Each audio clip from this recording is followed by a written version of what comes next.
E kill chain é um termo que foi originalmente usado como conceito militar relacionado à estrutura de um ataque, que era basicamente a identificação do alvo, a mobilização das forças armadas, a ordem de ataque e a consequente destruição do alvo. Então, se a gente pensar em quebrar essa cadeia de ataque, isso é justamente um método de defesa. Então, quando você sabe todas as etapas de um ataque, você tem visibilidade do que está acontecendo, as coisas começam a ficar mais fáceis. E aí eu pergunto para vocês: é melhor parar um ataque na fase de reconhecimento ou já no início da fase de destruição? Meio óbvio, né, nesse sentido. Mas na teoria, né, quanto mais cedo a gente consegue identificar um ataque, melhor, menos custoso. Mas para isso a gente precisa de inteligência e visibilidade.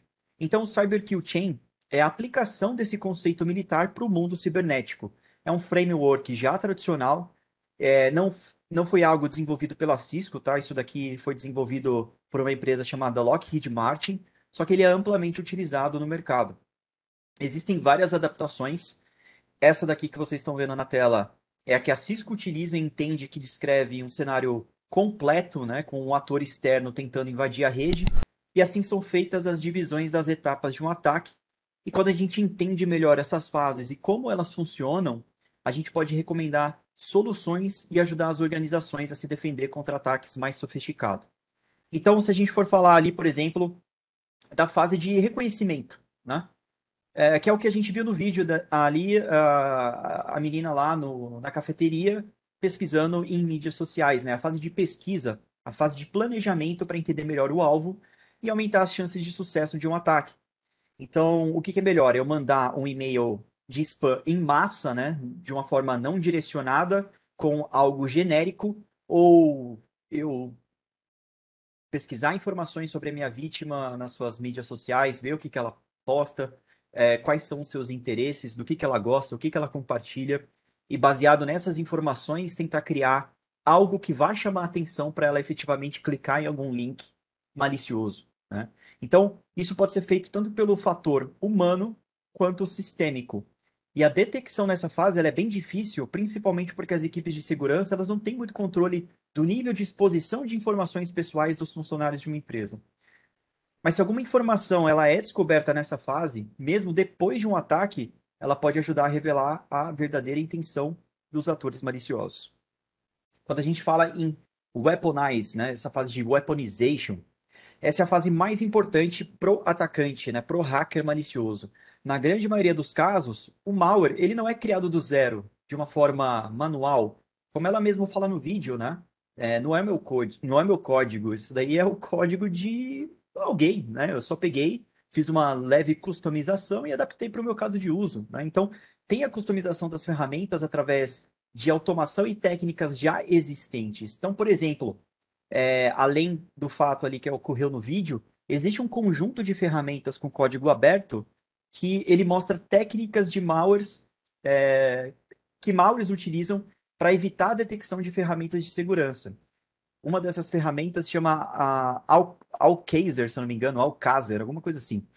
E já foram encontradas várias variantes de ransomware que possuem no seu código, né, o mesmo conjunto de linhas dessa ferramenta que é utilizada para pentest, né? Então, do ponto de vista do defensor, apesar de, obviamente, ser impossível detectar ao pé da letra o momento da criação, do desenvolvimento da arma que vai ser utilizada, há soluções que foram desenvolvidas para analisar e detectar artefatos de um malware, o que nos liga, né, diretamente com a próxima etapa do ataque, que é a entrega.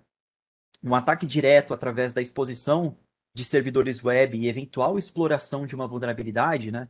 Ou de forma indireta através de técnicas de engenharia social, de phishing, comprometimento de sites legítimos, malware em um pendrive. Alguém aí assiste ou já assistiu o Mister Robot, né? Então, do ponto de vista defensivo, essa é uma das fases mais importantes, né? Então, se por um lado, weaponization é a fase mais importante para o atacante, a entrega é a fase mais importante para o defensor. O número de tentativas de intrusão bloqueadas vai ser uma métrica chave sobre a eficiência do sistema de segurança, principalmente do ponto de vista do perímetro, mas também do ponto de vista de treinamento, de consciência de cibersegurança dos usuários, né? É um bloqueio que pode ser feito tanto pela ação automática de segurança de e-mail, por exemplo, quanto pela ação ou pela omissão de um usuário, justamente ao receber o e-mail e não clicar em um link ou abrir um arquivo anexo suspeito. Mesmo que a intrusão ela seja detectada posterior ao fato, seja uma análise pós-incidente, é importante o entendimento para descobrir a origem do ataque e qual sistema eventualmente falhou, para que a gente faça aquele famoso ciclo PDCA, né? Para poder entender as falhas, voltar no início da fase de planejamento da arquitetura de segurança e implementar melhorias, certo? Exploit, exploração de um determinado sistema, ou até mesmo do comportamento humano, né? O que for mais fácil. E a gente acaba vendo que, na maioria das vezes, explorar o comportamento humano é sempre muito mais fácil, né? Do que explorar um erro da máquina, por exemplo. Então, é, essa fase ela pode começar no momento em que o usuário clica em um link ou abre o arquivo suspeito, né? E aqui também muito se fala em zero day, mas um sistema vulnerável e não atualizado é como se ele tivesse literalmente parado no tempo no momento da última atualização, né? O próprio WannaCry, meses depois de anunciada a vulnerabilidade no protocolo SMB, a atualização e as formas de mitigação, né, tudo isso já tinha sido lançado e anunciado pela Microsoft. E ainda assim, comprometeu diversos sistemas, inclusive foi utilizado como base para outros ataques bem-sucedidos, né, como o Nietzsche, por exemplo, alguns meses depois. Então, para mitigar os riscos dessa fase, os defensores, né, que dispuserem de uma equipe de Red Team, de Blue Team, eles podem fazer testes de invasão regulares ou eles podem então terceirizar esse serviço, caso essas equipes internas não estejam disponíveis, né, caso não haja esse tipo de investimento. E também de uma forma regular, a gente precisa realizar scan na rede, né, em busca de vulnerabilidades conhecidas. Então, se você quiser ser realmente excepcional no que você faz em termos de segurança, você vai pegar o resultado desses scans e você vai encaminhar, não só do scans, mas também das análises de pentest, né, por exemplo, e você vai encaminhar para o Kena, né, para poder calcular o score de risco da sua plataforma de data science, para tomada de decisão um pouco mais assertiva para o negócio, né? Então aí você passa de um mero analisador, né, um monitorador de eventos de vulnerabilidade para uma verdadeira máquina de inteligência artificial para detectar aquilo que realmente importa. Quando a gente fala de instalação, na fase de instalação, o ator malicioso ele já está dentro do perímetro e normalmente aqui são utilizadas técnicas para estabelecer persistência, né, e eventualmente automatizar os passos iniciais do ciclo de vida de um ataque. Então, uma backdoor pode ser instalada em um endpoint, um web shell em um servidor web. Por isso, do ponto de vista defensivo, é importante o controle e auditoria das instalações que foram feitas nesses ativos, né? E a utilização de análise tanto estática quanto dinâmica para detectar eventuais comportamentos maliciosos. Comando e controle. Comando e controle é uma fase muito utilizada por ransomware, né? A gente viu ali também no exemplo do vídeo, tanto para completar um ataque ao alcançar a chave pública de criptografia, quanto em ataques híbridos que estão muito na moda hoje em dia para exfiltração de dados. Vocês viram que no ataque ali do vídeo, inicialmente, aquele comprometimento ele foi basicamente uma isca, né? O ataque realmente se tratava ali do ransomware e da exfiltração de dados. Um fato interessante é que essa infraestrutura de comando e controle, ela nem sempre é do ator do ataque. Ela pode simplesmente ser outra rede que já foi comprometida, onde ele já estabeleceu controle e persistência. Olha que interessante. Imagina, por exemplo, se alguém invade, sei lá, a rede da empresa Coca-Cola. E aí você tem lá comunicações do seu ambiente para domínios da Coca-Cola. Provavelmente esses domínios não serão bloqueados, né? Salvo exceções ali configuradas de uma forma explícita. Então, imagina como é complexo, através de detecções estáticas ou baseadas em assinaturas, a gente conseguir identificar um ataque como esse. E boa parte dos ataques, eles realizam essa comunicação através do protocolo DNS. mas com técnicas, por exemplo, de DNS tunneling, né? Os atores maliciosos, eles sabem que a grande maioria das organizações, elas negligenciam a segurança nesse segmento.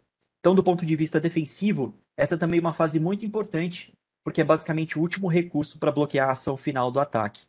E, obviamente, a gente chega na fase da ação, né? Na última fase, o ataque ele já foi bem sucedido, e aqui as ações e objetivos começam a ficar mais evidentes, começam a ficar mais explícitos.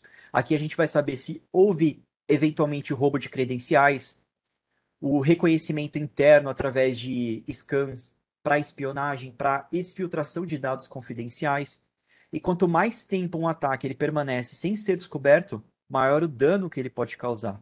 Por isso, além de mecanismos para detectar ações que normalmente estão relacionadas a ataques como movimentação lateral, ou uso não autorizado de credenciais, né, elevação de privilégios, também é necessário um plano de resposta a incidentes que inclui o engajamento e a comunicação de equipes. Segurança é uma responsabilidade compartilhada. Segurança não é responsabilidade apenas do CISO, da equipe de redes, da equipe de endpoint, né? É uma responsabilidade compartilhada que vai desde essas equipes mais específicas até o usuário na ponta final, certo? Os ataques APT, Advanced Persistent Threats, eles são normalmente conduzidos por um grupo de hackers com um nível de conhecimento elevadíssimo. E eles visam sistemas corporativos, se infiltram e se movem de forma lateral pela organização por um período de meses, evitando qualquer tipo de detecção. Um exemplo bem recente foi o ataque de supply chain da Kaseya, né? Kaseya, sei lá como é que fala o nome, da SolarWinds, isso é mais fácil de falar e também é recente. Mas a gente está falando aqui de algo um pouco mais avançado, né? Você vê que até demora um pouco para a gente falar sobre todas as fases desse ataque.